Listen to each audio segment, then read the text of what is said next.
എല്ലാ വിദ്യാർത്ഥികൾക്കും പുതിയൊരു വീഡിയോയിലേക്ക് സ്വാഗതം. ഈ വർഷത്തെ കണ്ണൂർ യൂണിവേഴ്സിറ്റി ഡിഗ്രി കോഴ്സുകളിലേക്കുള്ള ട്രയൽ അലോട്ട്മെൻറ്റ് റിസൾട്ട് പ്രസിദ്ധീകരിച്ചു. അപ്പോൾ വിദ്യാർത്ഥികൾക്ക് കണ്ണൂർ യൂണിവേഴ്സിറ്റി വെബ്സൈറ്റ് ഓപ്പൺ ചെയ്തുകൊണ്ട് വിദ്യാർത്ഥികൾക്ക് നിങ്ങളുടെ ഈ ഒരു റിസൾട്ട് ചെക്ക് ചെയ്യാവുന്നതാണ്. അപ്പോൾ വിദ്യാർത്ഥികൾക്ക് കണ്ണൂർ യൂണിവേഴ്സിറ്റി വെബ്സൈറ്റ് ആയിട്ടുള്ള admission.kannuruniversity.ac.in/ പിന്നീട് ക്യാപിറ്റലിൽ UGA പിന്നീട് സ്മോളിൽ DM അത് 2024/index.php എന്ന് നിങ്ങൾ സ്ക്രീനിൽ കാണുന്ന ഈ ഒരു ലിങ്ക് വഴി നിങ്ങൾക്ക് ഈ ഒരു പേജിലേക്ക് പ്രവേശിക്കാവുന്നതാണ്.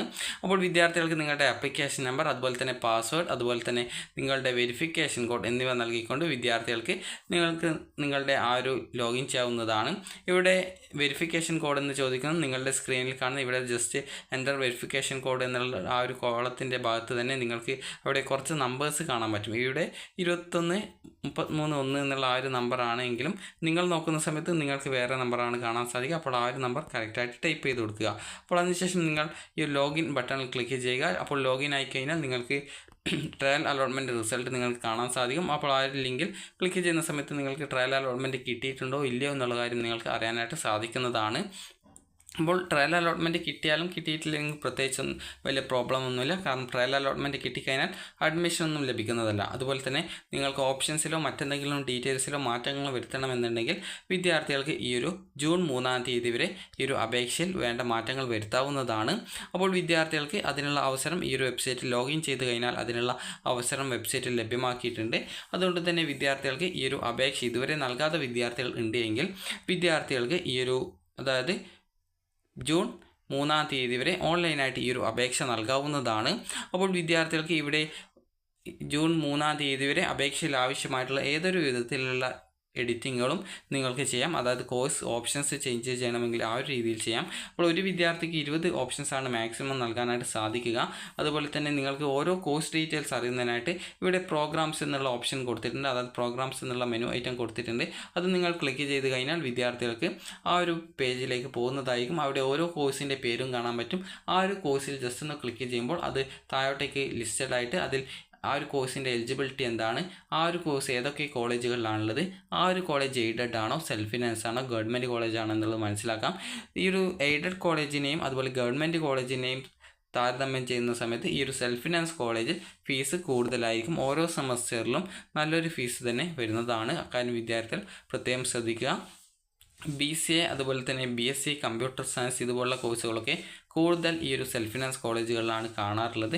അതുകൊണ്ട് തന്നെ അതുപോലുള്ള കോഴ്സുകൾ ആവശ്യമുള്ള വിദ്യാർത്ഥികൾ ആ ഒരു കോഴ്സിൻ്റെ ഫീസ് ഡീറ്റെയിൽസ് പ്രോസ്പെക്ടസിൽ നിന്നും കറക്റ്റായിട്ട് നൽകിയിട്ടുണ്ട്. അത് നിങ്ങൾ കറക്റ്റായിട്ട് ചെക്ക് ചെയ്യുക. അതുപോലെ തന്നെ ഇൻഡെക്സ് മാർക്ക് എങ്ങനെ കാൽക്കുലേറ്റ് ചെയ്യാം എന്നുള്ള സംബന്ധിച്ചുള്ള ഡീറ്റെയിൽസും പ്രോസ്പെക്ടസിൽ കറക്റ്റായിട്ട് നൽകിയിട്ടുണ്ട്. ഓരോ കോഴ്സിനും എങ്ങനെയാണ് ഇൻഡെക്സ് മാർക്ക് കാൽക്കുലേഷൻ ചെയ്യുന്നത് എന്നുള്ള സംബന്ധിച്ചുള്ള ഡീറ്റെയിൽസും നൽകിയിട്ടുണ്ട്. അപ്പോൾ ലാസ്റ്റ് ഇൻഡെക്സ് മാർക്ക് എന്നുള്ളത് കഴിഞ്ഞ വർഷത്തെ അലോട്ട്മെൻറ്റ് കിട്ടിയിട്ടുള്ള ഓരോ കോഴ്സിലെയും അതായത് ഓരോ കോളേജിലും ഓരോ കാറ്റഗറിയിലും ഉൾപ്പെട്ടുള്ള വിദ്യാർത്ഥികളുടെ ലാസ്റ്റ് റാങ്ക് ഡീറ്റെയിൽസ് നിങ്ങൾക്ക് അത് അവരുടെ ലാസ്റ്റ് ഇൻഡെക്സ് മാർക്ക് അറിയാൻ സാധിക്കുന്നതായിരിക്കും. അപ്പോൾ നിങ്ങളുടെ ഇൻഡെക്സ് മാർക്കും അവിടെ ലഭിച്ച ആ ഒരു ലാസ്റ്റ് ഇൻഡെക്സ് മാർക്ക് നോക്കുന്ന സമയത്ത് നിങ്ങൾക്ക് അവിടെ അലോട്ട്മെൻറ്റ് കിട്ടുമോ ഇല്ലയോ എന്നുള്ള കാര്യം മനസ്സിലാക്കാവുന്നതാണ്. അപ്പോൾ വിദ്യാർത്ഥികൾക്ക് ഈ ഒരു ഫസ്റ്റ് അലോട്ട്മെൻറ്റിനായിട്ടുള്ള അപേക്ഷകൾ നിങ്ങൾക്ക് ഈ ഒരു 3-ാം തീയതി വരെ, അതായത് ഇതുവരെ നൽകാത്ത വിദ്യാർത്ഥികൾക്ക് 3-ാം തീയതി വരെ അപേക്ഷിക്കാവുന്നതാണ്. ഈ വർഷം 4 വർഷ ഡിഗ്രി കോഴ്സുകളാണ്. അതുപോലെ തന്നെ ഈ ഒരു നിങ്ങൾ നൽകുന്ന കോളേജുകൾ നോക്കുക. അതുപോലെ കോളേജിൽ വാർഷിക ഫീസ് എത്ര വരുന്നു എന്നുള്ളത് പ്രോസ്പെക്ടസിൽ ചെക്ക് ചെയ്ത് ആ ഒരു ഓപ്ഷൻസുകൾ നൽകുന്നതിനും നിങ്ങൾക്ക് ശ്രദ്ധിക്കുക. അതുപോലെ തന്നെ വിദ്യാർത്ഥികൾ ശ്രദ്ധിക്കേണ്ട മറ്റൊരു കാര്യം, ഫസ്റ്റ് അലോട്ട്മെൻറ്റ് റിസൾട്ട് പ്രസിദ്ധീകരിക്കുന്ന ഡേറ്റ് ഈ ഒരു വെബ്സൈറ്റിൽ ഈ ഒരു പേജിലാണ് പ്രസിദ്ധീകരിക്കുക. അപ്പോൾ ഇതുവരെ ഈ ഒരു അലോട്ട്മെൻറ്റിൻ്റെ ഷെഡ്യൂൾ വെബ്സൈറ്റിൽ വന്നിട്ടില്ല. അപ്പോൾ അതുകൊണ്ട് തന്നെ വിദ്യാർത്ഥികൾ ശ്രദ്ധിക്കേണ്ട കാര്യം, ഈ ഒരു ഓരോ അലോട്ട്മെൻറ്റ് വരുന്ന സമയത്തും മുൻകൂട്ടി ഈ ഒരു വെബ്സൈറ്റിൽ ആ ഒരു ഡീറ്റെയിൽസ് നൽകുകയാണ് ചെയ്യുക. അപ്പോൾ ആ ഒരു ഫസ്റ്റ് അലോട്ട്മെൻറ്റ് വന്നു കഴിഞ്ഞാൽ വിദ്യാർത്ഥികൾക്ക് ഒരു മാൻഡേറ്ററി ഫീസ് അടക്കേണ്ടതായിട്ട് വരും. അത് ഏകദേശം ഒരു 900 സംതിങ് രൂപയാണ് ഫീസായിട്ട് വരുന്നത്.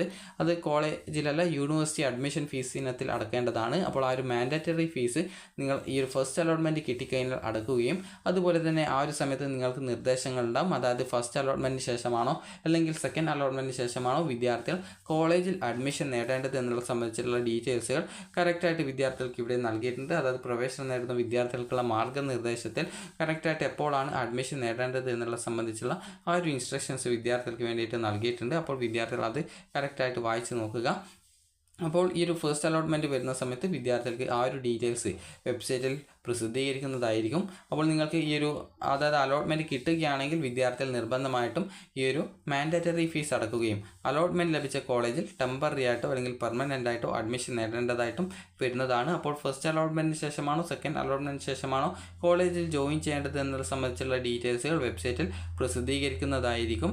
അപ്പോൾ വിദ്യാർത്ഥികൾക്ക് ഇവിടെ ഒന്നാം അലോട്ട്മെൻറ്റ് എന്ന് പറഞ്ഞുകൊണ്ട് നൽകിയിട്ടുണ്ട്. അപ്പോൾ വിദ്യാർത്ഥികൾക്ക് ഈ ഒരു ട്രയൽ അലോട്ട്മെൻറ്റിന് ശേഷം അപേക്ഷയിൽ വന്നിട്ടുള്ള എല്ലാ തെറ്റുകളും നിങ്ങൾക്ക് തിരുത്താവുന്നതാണ്. അപ്പോൾ അതുകൊണ്ട് തന്നെ വിദ്യാർത്ഥികൾ ഈ ഒരു കാര്യം പ്രത്യേകം ശ്രദ്ധിക്കുക. ഈ ഒരു സമയത്ത് വിദ്യാർത്ഥികൾക്ക് ഈ ഒരു അഡ്മിഷൻ അവസാനിക്കുന്ന ദിവസം വരെയാണ് ഈ ഒരു രീതിയിൽ തിരുത്താൻ സാധിക്കുക. അതിനുശേഷം വരുന്ന തിരുത്തലുകൾക്ക് വിദ്യാർത്ഥികളോട് ഫീസ് ഈടാക്കുന്നതായിരിക്കും. അതുപോലെ തന്നെ വിദ്യാർത്ഥികൾക്ക് ഈ ഒരു ഒന്നാമത്തെ അലോട്ട്മെൻറ്റ് വന്നു കഴിഞ്ഞാൽ നിങ്ങൾക്ക് അഡ്മിഷൻ ഫീസ് അടക്കേണ്ടതായിട്ടുണ്ട്.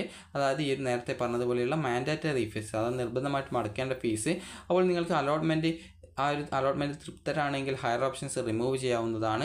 ഹയർ ഓപ്ഷൻസ് നിലനിർത്തുന്നവരെ അടുത്ത അലോട്ട്മെൻറ്റിലേക്കുള്ള ഹയർ ഓപ്ഷനിൽ പരിഗണിക്കുന്നതായിരിക്കും. ഫീസ് അടച്ച ചലൻ പ്രവേശന സമയത്ത് നിങ്ങൾ ഹാജരാക്കാനായിട്ട് സൂക്ഷിക്കേണ്ടതാണ്. വിദ്യാർത്ഥികൾക്ക് പിന്നീട് സെക്കൻഡ് അലോട്ട്മെൻറ്റിന് ശേഷമായിരിക്കും വിദ്യാർത്ഥികൾക്ക് ഈ ഒരു അഡ്മിഷൻ നേടുന്നതിനായിട്ടുള്ള അലോട്ട്മെൻറ്റ് മെമ്മോ ലഭിക്കുക എന്നുള്ള കാര്യം ഇവിടെ നൽകിയിട്ടുണ്ട്. അപ്പോൾ അതുകൊണ്ട് തന്നെ വിദ്യാർത്ഥികൾ അതുമായി ബന്ധപ്പെട്ട് ആ ഒരു സമയത്ത് നിങ്ങൾ ആ ഒരു കോളേജിൽ അഡ്മിഷൻ നേടിയാൽ മതി. അപ്പോൾ വിദ്യാർത്ഥികൾക്ക് ഈ ഒരു അതായത് ഫസ്റ്റ് അലോട്ട്മെൻറ്റിന് ശേഷം നിങ്ങൾ അഡ്മിഷൻ നേടേണ്ടതുണ്ടോ എന്നുള്ള സംബന്ധിച്ചുള്ള ഡീറ്റെയിൽസുകൾ ഇവിടെ നൽകിയിട്ടില്ല. അപ്പോൾ അങ്ങനെ നിങ്ങൾ അഡ്മിഷൻ നേടണോ വേണ്ടോ, അതായത് ഫസ്റ്റ് അലോട്ട്മെൻറ്റിന് ശേഷം നിങ്ങൾ ഈ ഒരു മാൻഡേറ്ററി ഫീസ് അടച്ച ശേഷം നിങ്ങൾക്ക് അലോട്ട്മെൻറ്റ് കിട്ടുമോ, അതായത് അലോട്ട്മെൻറ്റ് മെമ്മോ കിട്ടുമോ ഇല്ലയോ എന്നുള്ള കാര്യം ഇവിടെ പ്രത്യേകം നൽകിയിട്ടില്ല. അപ്പോൾ നിങ്ങൾ എപ്പോഴാണ് അഡ്മിഷൻ നേടേണ്ടത് എന്നുള്ള സംബന്ധിച്ചുള്ള ഡീറ്റെയിൽസുകളൊക്കെ അതത് സമയം വെബ്സൈറ്റിൽ പ്രസിദ്ധീകരിക്കുന്നതായിരിക്കും. അപ്പോൾ അതുകൊണ്ട് തന്നെ വിദ്യാർത്ഥികൾ ഡെയിലി ഈ ഒരു വെബ്സൈറ്റ് ചെക്ക് ചെയ്യുന്നതിനായിട്ട് ശ്രദ്ധിക്കുക. അപ്പോൾ നിങ്ങൾക്ക് ഈ ഒരു വീഡിയോ ഉപകാരപ്രദമായിട്ടുണ്ടെങ്കിൽ ലൈക്ക് ചെയ്യുക. അതുപോലെ തന്നെ വിദ്യാർത്ഥികൾ ട്രയൽ അലോട്ട്മെൻറ്റ് ചെക്ക് ചെയ്ത് അപേക്ഷയിൽ ആവശ്യമായിട്ടുള്ള എന്തെങ്കിലും തെറ്റുകൾ ഉണ്ടെങ്കിൽ വിദ്യാർത്ഥികൾ അത് തിരുത്താനും ശ്രദ്ധിക്കേണ്ടതാണ്. അപ്പോൾ വിദ്യാർത്ഥികൾക്ക് ഈ ഒരു ഫസ്റ്റ് അലോട്ട്മെൻറ്റ് കിട്ടിക്കഴിഞ്ഞാൽ ചിലപ്പോൾ വിദ്യാർത്ഥികൾ അഡ്മിഷൻ അതത് കോളേജുകളിൽ പോയിട്ട് ടെമ്പററി ആയിട്ടോ അല്ലെങ്കിൽ പെർമനൻ്റ് ആയിട്ടോ അഡ്മിഷൻ നേടേണ്ടതായിട്ട് വരും. പെർമനൻ്റ് എന്ന് പറഞ്ഞാൽ കോളേജ് ഫീസ് അടച്ചുകൊണ്ട് അഡ്മിഷൻ നേടുക എന്നുള്ളതാണ്. ടെമ്പററി എന്ന് പറഞ്ഞാൽ വിദ്യാർത്ഥികൾക്ക് ഫീസൊന്നും അടക്കാതെ ഈ ഒരു മാൻഡേറ്ററി ഫീസ് മാത്രം അടച്ചുകൊണ്ട് വിദ്യാർത്ഥികൾക്ക് കോളേജിൽ പോയിട്ട് കോളേജിൽ അടക്കേണ്ട ഫീസൊന്നും അടക്കാതെ നിങ്ങൾക്ക് സർട്ടിഫിക്കറ്റ് കൊടുത്തുകൊണ്ട് നിങ്ങൾക്ക് ടെമ്പററി ആയിട്ട് അഡ്മിഷൻ നേടാം എന്നുള്ളതാണ് ടെമ്പററി അഡ്മിഷൻ കൊണ്ട് ഉദ്ദേശിക്കുന്നത്. അപ്പോൾ വിദ്യാർത്ഥികൾക്ക് ഈ ഒരു വീഡിയോ ഉപകാരപ്രദമായിട്ടുണ്ടെങ്കിൽ ലൈക്ക് ചെയ്യുക, ഷെയർ ചെയ്യുക. Thank you for watching.